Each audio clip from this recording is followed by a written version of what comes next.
Hello, everybody.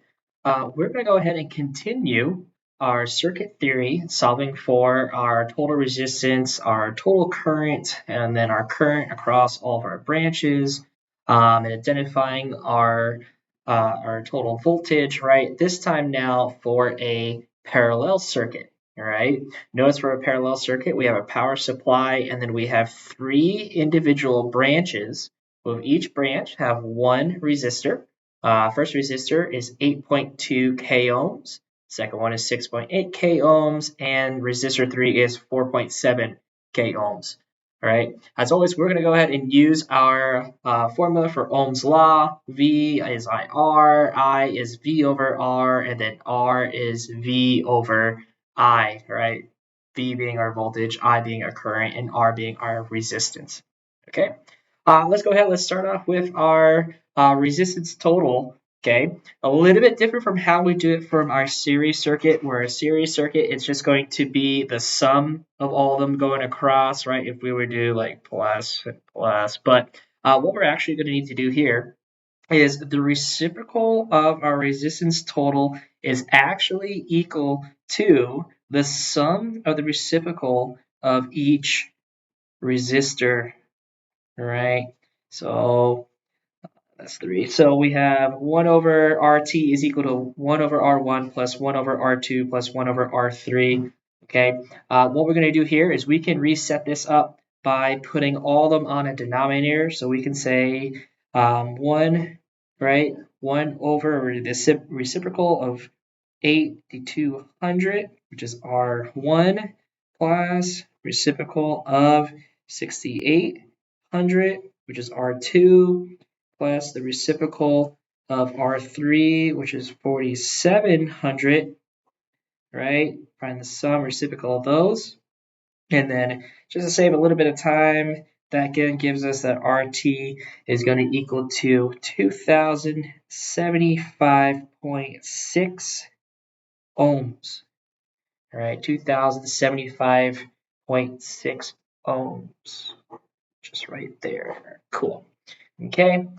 All right, now that we solved for RT, let's go ahead. Let's identify our total voltage. Okay, our total voltage, we already have it posted up here. So what I'm going to do is I'm just going to bring this down. Okay, our voltage total is just going to be restated. We have it right here. It's going to be 12 volts, right?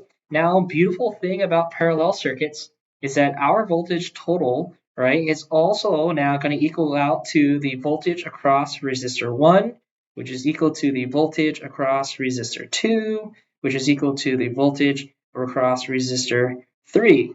All right, so all VR1, VR2, VR3, these are all going to equal, right, 12 volts, which is going to make our life nice and easy.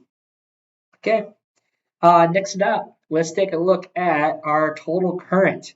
I know we're going to have to solve for the current across each one of the three branches, but let's go ahead, let's solve for our total current, right, by stating that using Ohm's law up here, we have that our total current is equal to our total voltage divided by our total resistance. Okay, we just solved for, we found both of those right here. Okay, so our total voltage we said is 12 volts, right? Divided by our total resistance we said was 2075.6 ohms. So we get a total current of 0.00578 amps. All right, we're going to use this value, all right, for now, but of course we're going to convert that, so we can also say that IT is also equal to, what was that, 5.78 milliamps, all right, milliamps. Okay, when we go back and we check for Kirchhoff's current law, we're going to use our milliamps because it's a little bit easier to use, 5.78 than it is to constantly put in 0.00578 and 0.00 into our calculator over and over again. So it's just going to save a little bit of time. Okay, so I have my resistance total, I have my voltage total, and I have my current total. what we can do now is solve for the current through each one of our 3 branches. Okay, the reason we need to solve for that is because the current is going to be different across each branch. Whereas if we look at like a series circuit previously, the current was the same throughout, all right? But now that changed. Okay, so let's go ahead, let's solve for our current. So what we need to do, we're going to go ahead, we're going to say our current across, or current at resistor 1, all right, is going to equal to, we got to do voltage over resistance. So it's going to be our voltage over resistor 1, all right, divided by resistor 1 itself. So that is going to give us 12 volts divided by the value of resistor 1, which was 8200 ohms, right? And that's going to give us a value of 0.00463, which we are going to, 1, right, 0.001463. So that's going to give us amps. So that's going to give us a value of 1.46 milliamps, right, for resistor 1. Okay, for resistor 2, right, we have the current across resistors 2, which is equal to the voltage across resistor 2 divided by the value of resistor 2. All right, so we got 12 volts divided by, this time we have 6.8 k ohms. So we have 6,800 ohms. Okay, and this one is going to give us 0.00176 amps, which we're going to convert to 1.76 milliamps. Okay, for resistor 2. Resistor 3, so we have the current across resistor 3. So IR3 is equal to voltage across resistor 3 divided by the resistance of 3. Remember, voltage is the same. So we got 12 volts divided by now 4.7 k ohms. So 4.7 k ohms is just 100, all right, ohms.